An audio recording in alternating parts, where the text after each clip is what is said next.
Ito pong bagyong Maymay, ang huling lokasyon naman nito ay nasa 170 kilometer west-northwest ng Bacnotan sa lalawigan po ng La Union. Lumakas po ito sa 65 kilometers per hour yung kanyang lakas ng hangin malapit sa gitna.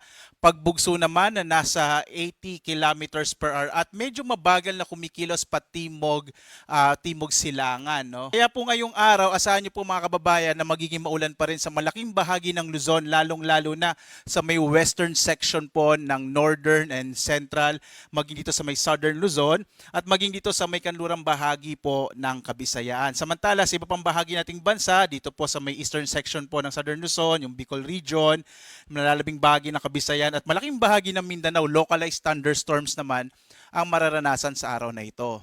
Kapag nag-interact na po ito sa kalupaan ng Luzon, inaasahan na nga natin yung weakening po nito or yung paghina ng bagyong Maymay at inaasahan po natin by tomorrow ay malulusaw na po ito at magiging isang low pressure area na lamang. Gayunpaman, inaasahan pa rin natin na magiging maulan hanggang bukas dito nga po sa bahagi ng northern Luzon, dulot ng bagyong Maymay.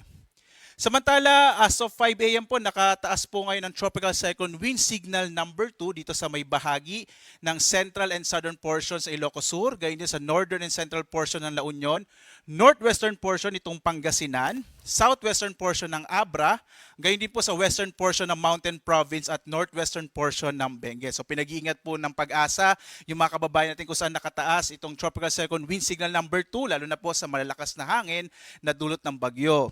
Signal number 1 naman po ngayon sa Ilocos Norte, sa nalalabing bahagi ng Ilocos Sur at ng La Union, gayon din sa nalalabing bahagi ng Pangasinan, sa Apayao, nalalabing bahagi ng Abra, sa buong lalawigan ng Kalinga, nalalabing bahagi ng Mountain Province, Ifugao, nalalabing bahagi ng Benguet, gayon din sa mga lalawigan po ng Cagayan, Isabela, Quirino at Nueva Vizcaya, at sa mahilagang bahagi ng Zambales, ng Tarlac, Nueva Ecija at Aurora. Gayon din po, no, posible po makaranas din maliban sa mga pagbugso ng hangin ay mga pag-ulan dito sa lugar kung saan din po nakataas itong Tropical Cyclone Wind Signal number 1. So mag-ingat po yung mga kababayan natin sa mga posibilidad nga ng mga flash floods and landslides, lalo na po yung mga nasa gilid ng bundok.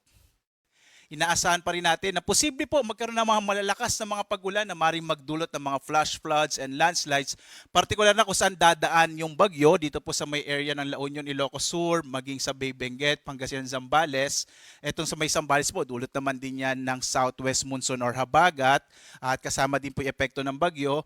At magpapatuloy din po ngayong araw yung malalakas na mga pag-ulan sa ilang pambahagi ng Central Luzon, ng Cordillera, maging dito sa may bahagi po ng Calabarzon, including Metro Manila at sa may Occidental Mindoro.